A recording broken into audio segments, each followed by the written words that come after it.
He kissed her goodbye like he always did. He grabbed his lunch, called for the dog and told her, "Love you. See you tonight." But she already knew he wouldn't make it to dinner. Behind that warm smile and routine goodbye was a woman who had quietly decided her husband was worth more dead than alive. In a quiet North Carolina suburb, a devoted husband left home one morning thinking it was just another day. But the woman he kissed goodbye had been planning something far more sinister. This is the harrowing true story of how love turned into betrayal, and how a carefully staged tragedy exposed a cold, calculated plot for money. Her grief was convincing, but the truth would shake everyone who thought they knew her. To anyone driving down Hollow Ridge Lane in Raleigh, North Carolina, Jessica and Tom Whitaker looked like the kind of couple you'd read about in lifestyle magazines. Their lawn was always trimmed, their porch decorated seasonally, and their golden retriever, Max, would sit obediently by the front steps as Tom read the morning paper with his coffee. Neighbors adored Tom. He was a 38-year-old middle school science teacher, a little league coach, and the kind of man who remembered birthdays and lent tools without needing them back. Jessica, 36, ran a flourishing home staging business and was the face of multiple local charity galas. Together they looked like success itself, gracious, warm, and effortlessly in sync. But behind the doors of that beautiful colonial home, things were starting to unravel. Tom's brother Eric once joked, "They looked like they were pulled from a Hallmark movie." But Jessica always gave me Stepford wife vibes. At the time it felt like harmless suspicion.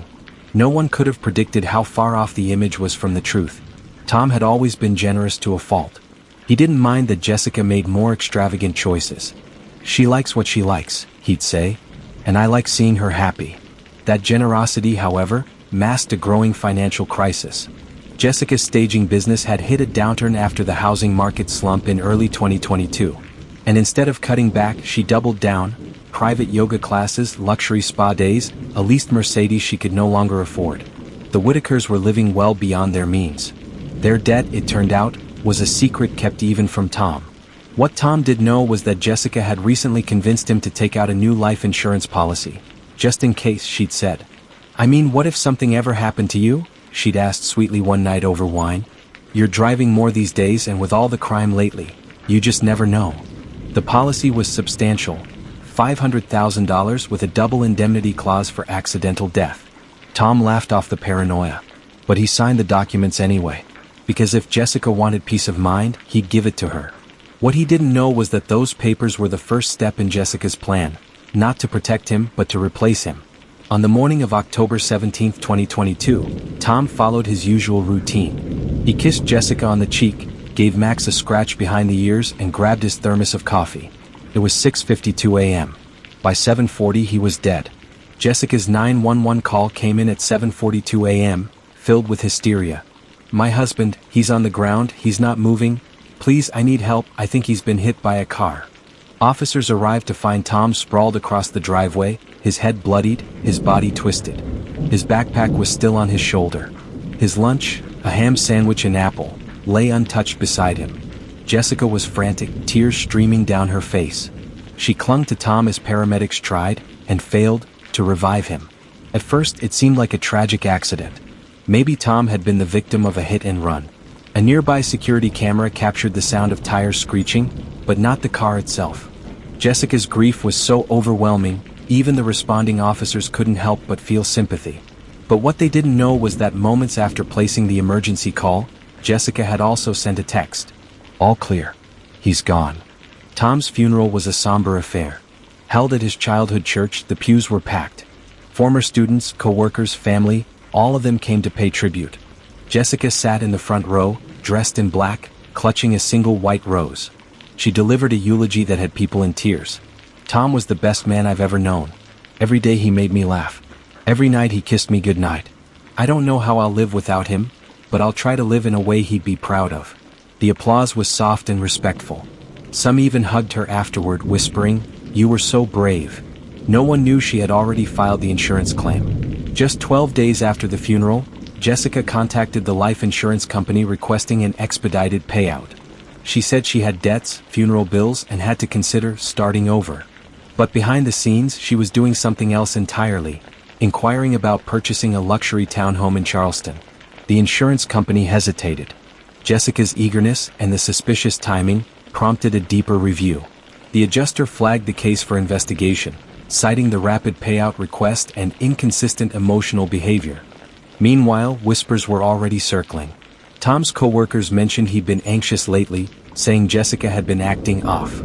A family friend confessed to police that Jessica had joked a few weeks before the accident, "If Tom ever dies, I'll be rich, but hopefully he doesn't." It wasn't funny anymore. Then came the anonymous tip that broke the case wide open. An email sent directly to the Raleigh Police Department, with no return address. "You're looking in the wrong direction. She wasn't alone that morning. Check her text.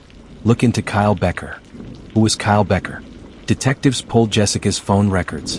In them, they found hundreds of texts between Jessica and Kyle, a 29-year-old bartender with a history of assault, and a past relationship with Jessica that had remained hidden from everyone. One of the messages, timestamped 7:43 a.m. on the day of Tom's death, simply read, "Yeah, it's done." Another, the night before. "He's always out the door by 6:50. Don't screw this up." Jessica Whitaker wasn't grieving. She was calculating. And now, investigators were preparing to unmask her completely. What would drive a wife to orchestrate her husband's death with such cold precision? Was it just about the money, or was there something darker hiding beneath their perfect marriage? Subscribe now and turn on notifications so you get updated on other related content on our channel, because the story is just beginning, and trust me, you'll want to know who Kyle really is. Every grieving widow has moments of breakdown, but not every widow is secretly texting another man hours after her husband's death. He wasn't just a secret lover. He was part of the plan. And while the town mourned, they were already discussing how to split the insurance money. In the days following Tom Whitaker's death, Jessica seemed to drift between two worlds. In one, she was the devastated widow, tearful at the memorial, fragile during visits from neighbors, clutching a framed photo of her late husband like it was a lifeline. In the other world, the one no one could see, she was plotting her next move. And she wasn't doing it alone. When detectives reopened Tom's case after the suspiciously fast insurance claim, their first step was pulling Jessica's phone records. What they expected to find were innocent messages from family and friends offering support. What they didn't expect to find was a series of cryptic texts to a man named Kyle Becker, some sent within hours of Tom's death. "Jessica, he left at 6:50. Kyle, I know. I'm watching. Jessica, just be sure. And don't mess this up." Kyle wasn't a coworker. He wasn't family. And he definitely wasn't someone Tom knew about. His name had never come up during interviews. But now he was squarely on the radar. Kyle Becker, 29, had a history, just not the kind Jessica ever posted about on Facebook. He'd bartended at a trendy downtown spot where Jessica and her friends often went for drinks after staging jobs. He was charming, tattooed, and according to coworkers, dangerous in that way women sometimes romanticize. He had a rap sheet: DUI, disorderly conduct, petty theft. Nothing too serious, but enough to raise flags. Jessica had started seeing him quietly about 9 months before Tom's death. The first time Kyle was questioned, he denied everything. "I knew her, yeah," he said. "She came into the bar. That's it." But his lie collapsed fast. Investigators had the texts, the phone calls, even a selfie they'd taken together just 4 weeks before Tom died. Jessica in a bikini, Kyle holding a beer, both of them grinning by a secluded lake 2 towns over. What really rattled detectives, though, were the messages exchanged in the week before Tom's death. "Jessica, I need you to do this. It's the only way we get out." "Kyle, what if it goes wrong?" "Jessica, then I'm just the grieving widow. No one will question it." That single line chilled the lead detective, who later said in court, it wasn't just that she planned it. It was the confidence, the absence of doubt. She had already rehearsed her alibi in her head. Now the story was taking shape. Jessica had been drowning in debt. Her business was collapsing, and her lavish lifestyle had become unsustainable. Tom, always trusting, had unknowingly become the backup plan. The life insurance policy Jessica had so gently suggested months earlier was about to solve all her problems. If only Tom were gone. Kyle, meanwhile, had his own motivations. He didn't have much to lose. Jessica promised him a share of the payout. "We'll be set for life," she'd written. "No more late rent. No more bartending." She played him, just like she played everyone else. Police began to dig deeper. They traced Kyle's location the morning of Tom's death. Cell tower pings placed him within 1 mile of the Whitaker home, exactly when Tom left for work. Surveillance from a nearby gas station captured a blurry image of Kyle's car, a black Chevy Cruze, leaving a side road just 2 minutes after the 911 call. Even more damning, investigators recovered a burner phone registered under a fake name but used exclusively for communication between Kyle and Jessica. On it, a note saved under the title Plan A. Read, "Wait for him to come out. Watch the time. Make it look like an accident. Disappear." At this point, the insurance company fully froze the $500,000 payout. Jessica was furious. She called repeatedly, demanding answers, citing legal threats, and accusing them of discrimination. But behind the scenes, the walls were closing in. Detectives obtained a warrant and searched Jessica's laptop. In her browser history, they found the following searches. How long after death can you get insurance money? Will police investigate accidental death? Untraceable poisons. Do widows get everything if no will? She wasn't just desperate, she was meticulous. But Jessica underestimated how quickly everything could unravel. By the time officers showed up at her door with a warrant for her arrest, Jessica was already packing her bags.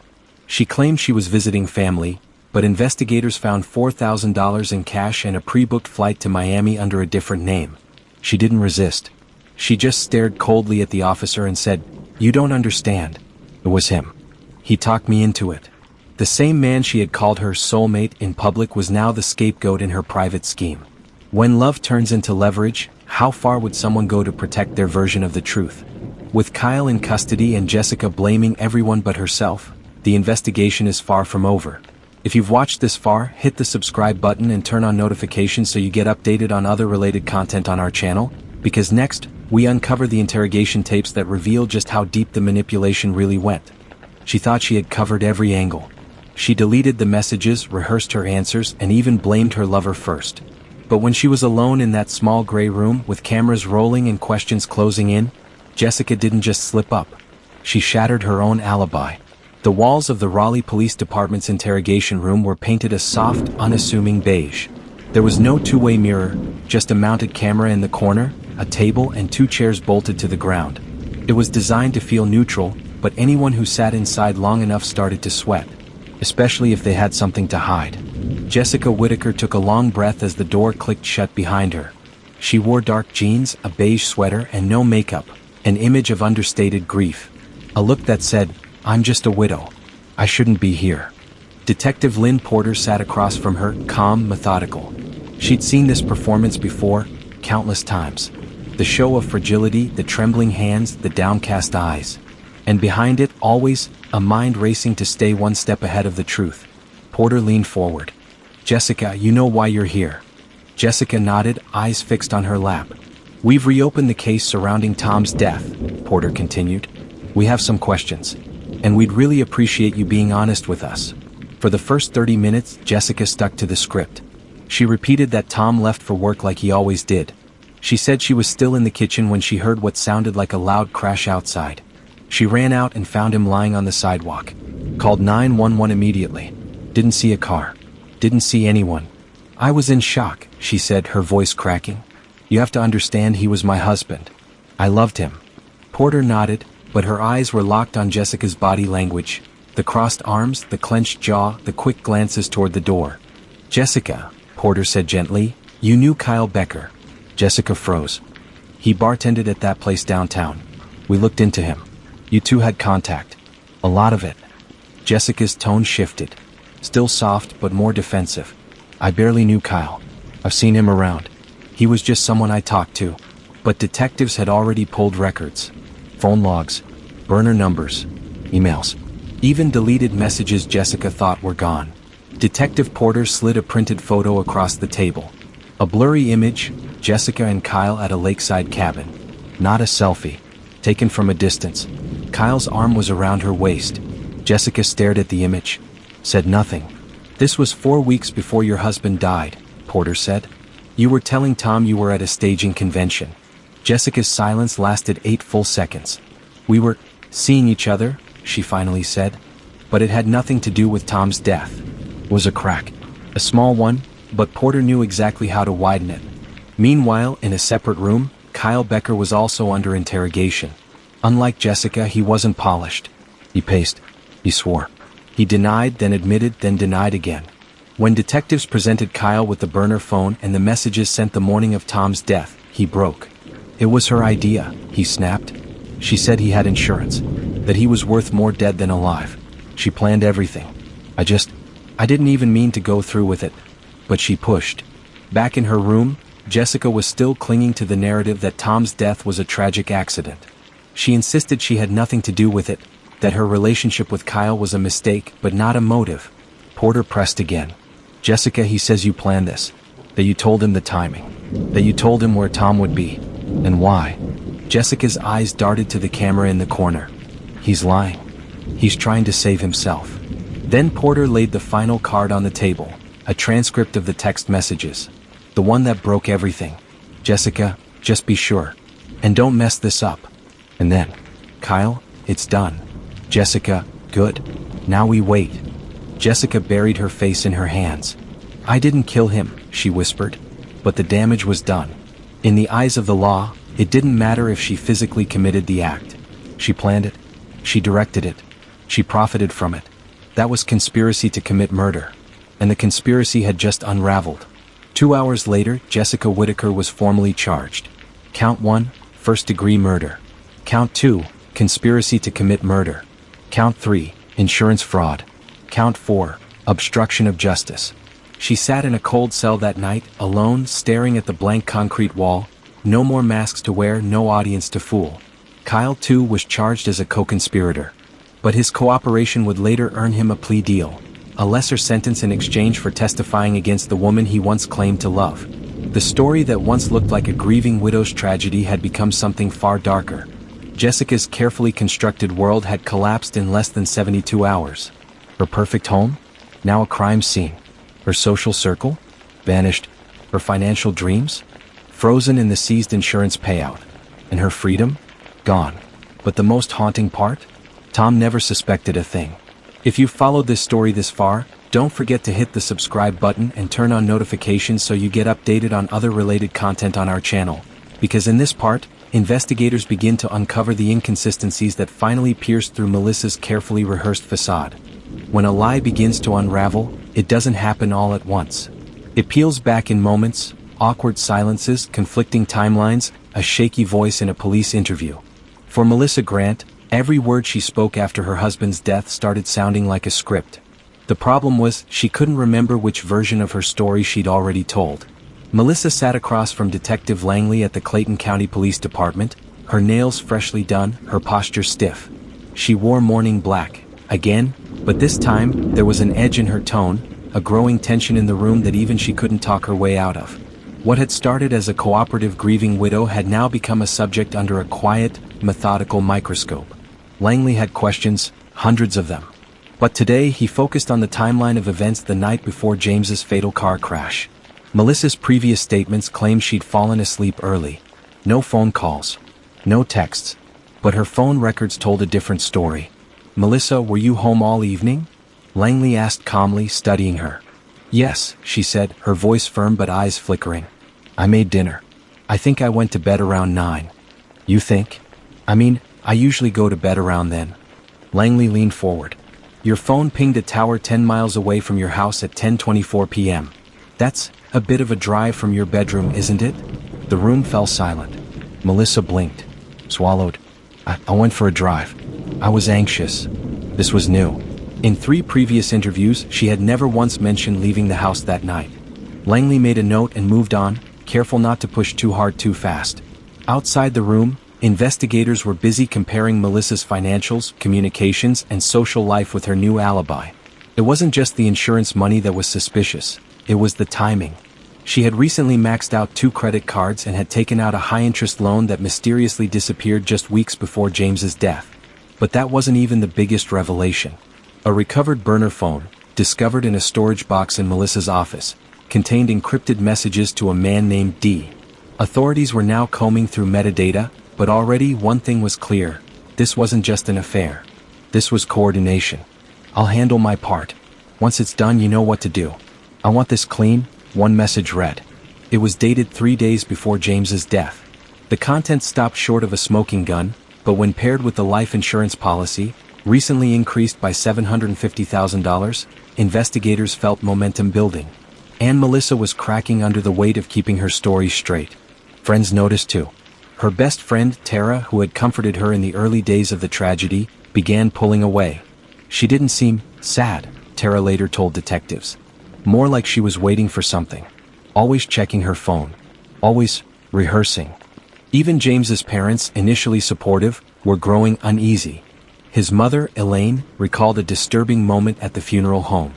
"I found Melissa in the corner, not crying," Elaine said, "but laughing on a call.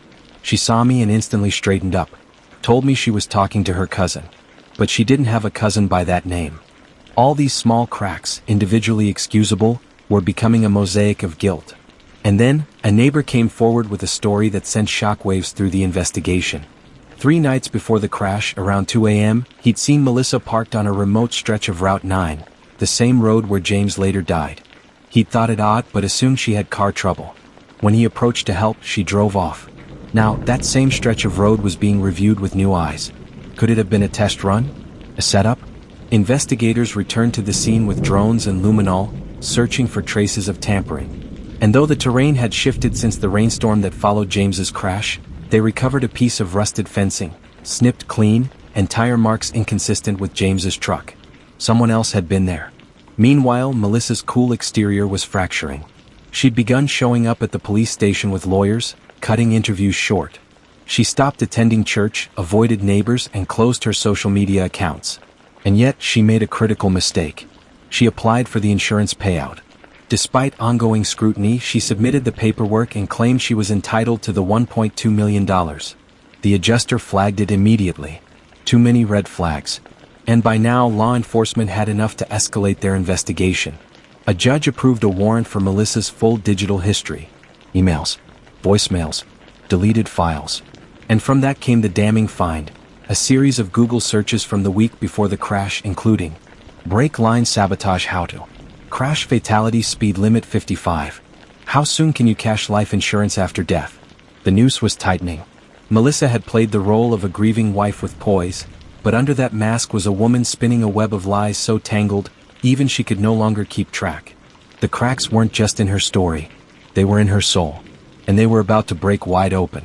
If you've been following this chilling unraveling, now's the time to hit subscribe and turn on notifications so you get updated on other stories like this one. Because what's about to unfold is the very moment her mask began to slip in front of 12 strangers who held her fate in their hands. In the courtroom, she still wore her wedding ring. Her eyes welled with tears as the prosecutor described the night her husband died. But this time, the jury didn't see a grieving widow. They saw a woman who lied, who manipulated, and who tried to cash in on a man's death with a smile still painted on her face. 4 weeks, the courtroom in Wake County was packed. Reporters, locals, and even people who had never met Sarah but couldn't resist the spectacle. The trial had become a local obsession. Every day brought new testimony, new headlines, and another glimpse into the chilling double life of a woman once described as the picture of grace. The prosecution opened with a slideshow, smiling family photos, Sarah and Michael on vacation, their anniversary dinner, and finally, the coroner's report and insurance policy. The contrast was jarring. The man lying dead in those photos had no idea he was living with someone who saw his life in dollar signs. The prosecutor, Maria Lynn Scott, wasted no time. "Ladies and gentlemen," she said, locking eyes with the jury, "this is not a case of grief. It's a case of greed." She didn't just lose her husband. She staged his death, collected her payout, and ran straight into the arms of the man she planned it with. Gasps echoed across the courtroom. And then came the bombshell, the texts. Dozens of them. Recovered from the cloud. Flirtatious messages between Sarah and her lover, Todd Simmons, days before the murder. One stood out more than the rest. "Once it's done, we'll be free. I just need to play my part." Sarah's defense attorney tried to dismiss it as metaphorical. She meant leaving the marriage, he insisted. Not killing her husband. But paired with the insurance payout paperwork, signed and adjusted only weeks before Michael's death, it looked damning. One of the most devastating testimonies came from Michael's sister, Lena. She took the stand with trembling hands, holding back tears. "He told me a month before he died that something felt off. That Sarah was distant, secretive. He thought she might be having an affair. He never thought she'd try to hurt him. But he felt it. He was scared." Her voice cracked. "And now he's gone." And all she had to say at the funeral was, "At least he didn't suffer." The courtroom went silent. When the defense called Sarah to the stand, everything hung in the balance. She wore a navy blue dress and a string of pearls. Her tone was soft, measured. She cried, on cue many believed. She described Michael as loving but stressed, claimed they were working on things, and insisted she had no idea about any foul play. But under cross-examination, the facade began to crumble. Prosecutor Linscott asked her directly, "Is this your message to Todd Simmons, dated 2 days before your husband's death?" Sarah looked down. "Yes." "Is this your signature on the amended insurance policy?" "Yes." "And do you deny receiving $500,000 less than 2 weeks after his funeral?" She swallowed hard. "No. I received it. Because you were the beneficiary?" "Yes." The jury took notes furiously. Some looked visibly disturbed. The defense called it circumstantial. They blamed coincidence and emotion. But the prosecution framed a narrative so compelling, so deeply interwoven with evidence and motive, that it left little room for doubt. Then came the closing arguments. Prosecutor Linscott's voice echoed. Sarah didn't pull the trigger. She didn't wield a weapon. But she planned every moment leading up to Michael's death. She manipulated the insurance.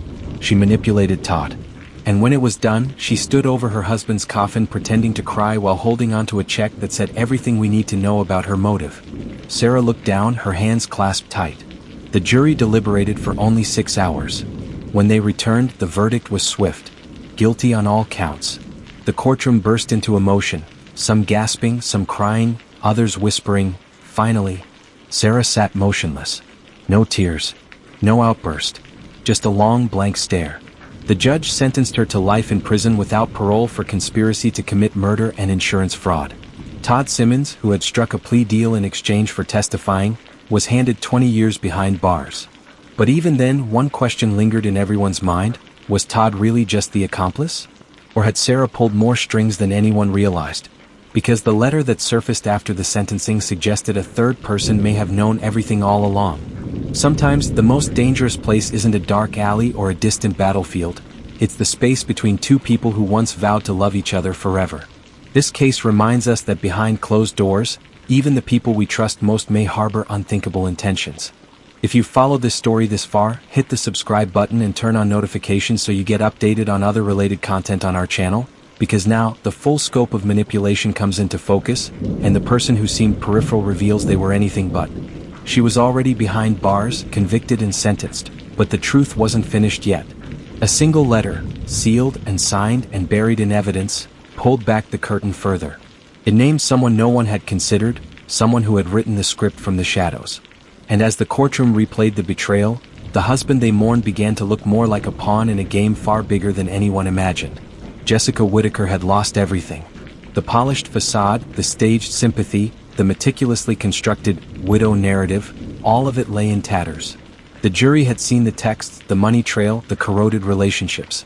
Kyle Becker had testified, his own plea deal bargaining his freedom for truth.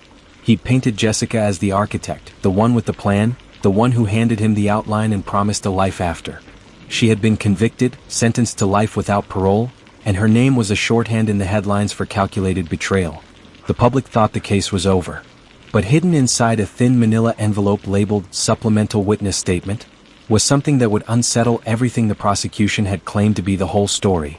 The letter arrived 3 weeks after sentencing. It wasn't signed. The handwriting was careful, almost clinical. It referenced details only someone close to the plan would know. The timing, the backup alibi, the insurance adjustment, and a line that made the lead detective's stomach drop. "If you think she did it alone, you're not looking. I handled the soft parts. Money, appearances, keeping Tom distracted. She got the blood. You're welcome." Attached was a second sheet, a photo of a coffee cup with lipstick smudge residue containing the partial fingerprint match of Marissa Dale, Jessica's oldest friend and until that moment, a sympathetic character who had appeared at memorials, sent condolence cards, and posted platitudes about grief and moving forward. Detective Lynn Porter called a sealed review. Marissa didn't go quietly to the station. She was brought in under an emergency subpoena, and under the pressure of confrontation, plus the incriminating evidence now stacked against her, she finally cracked. Marissa Dale had been the quiet engineer of the clean narrative. She had no direct hand in Tom's death. She hadn't set the stage physically. But she had been the one who handled the logistics that allowed Jessica to maintain the illusion of authenticity. She was the one who arranged the grieving widow's social media posts, advised on how to phrase sympathy messages, helped edit the eulogy to make it emotionally disarming, and coached Jessica on public demeanor. More damningly, she had funneled money quietly to Kyle in the weeks leading up to the murder, small, untraceable transfers disguised as business expenses through the staging company's shell accounts. When pressed, Marissa confessed. She said she hadn't meant for Tom to die. She claimed she thought, believed, the plan was to scare him into signing over a power of attorney, to stage an accident that would incapacitate him, force a separation, and then move on. But Jessica had insisted on finality.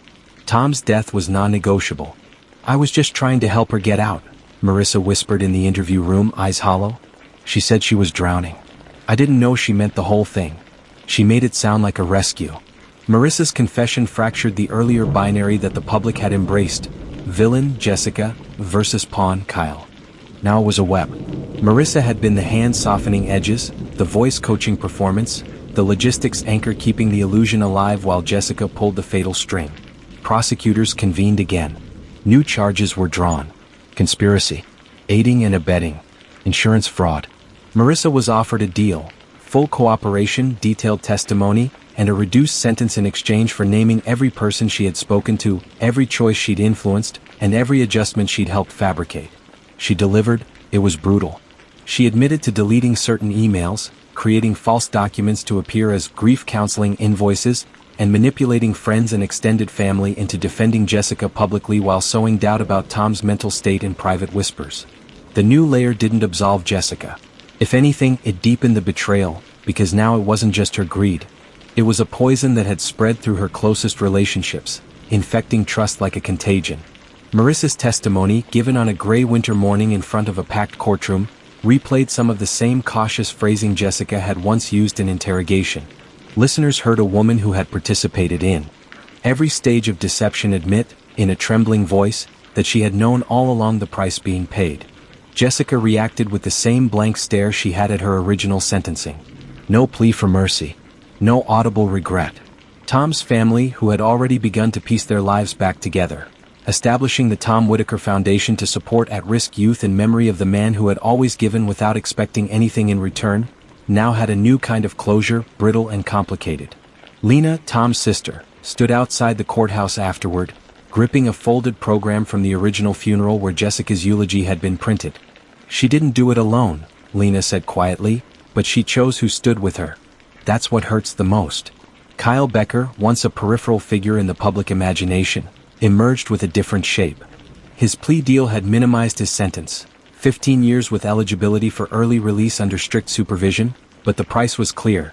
He had to live the rest of his life carrying the knowledge of how far he had gone and the part of the man he'd helped kill. He was not absolved. He simply became the state's mirror, a testimony of manipulation's ripple effect. He testified in the renewed proceedings against Marissa with a quiet resignation, offering a stark contrast to her earlier denials.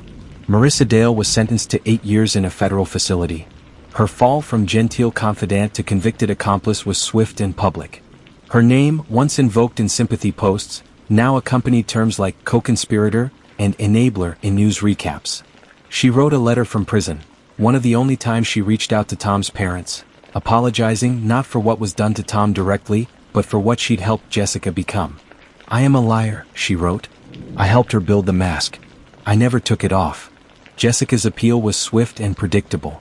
Her legal team argued procedural missteps, alleged bias in jury selection after the Marissa revelation, and painted Marissa's testimony as the desperate confession of a culpable accomplice trying to shift blame.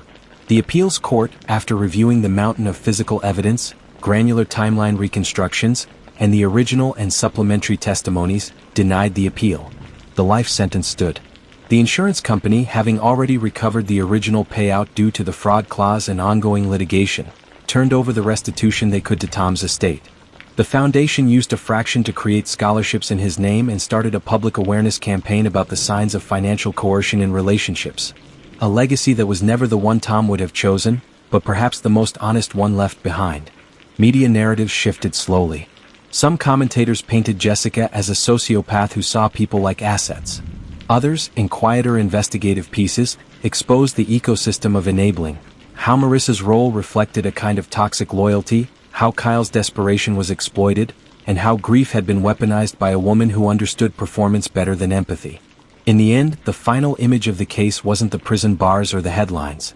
It was Tom's old baseball glove hanging on a wall in the Foundation's modest office, dusted carefully each week by volunteers who still remembered how he had taught kids the science of a swing and the ethics of a team. Jessica Whitaker remained in a maximum security facility, her name now a cautionary case study taught in criminal justice classes about the anatomy of premeditated betrayal. Marissa, years later, would meet with a therapist as part of her parole preparation. Kyle would walk out one day, a man marked by choices he'd once tried to rationalize.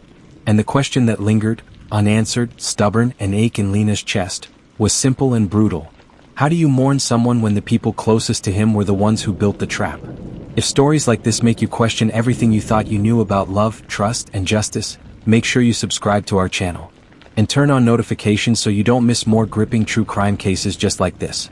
Because betrayal this deep is never just one story.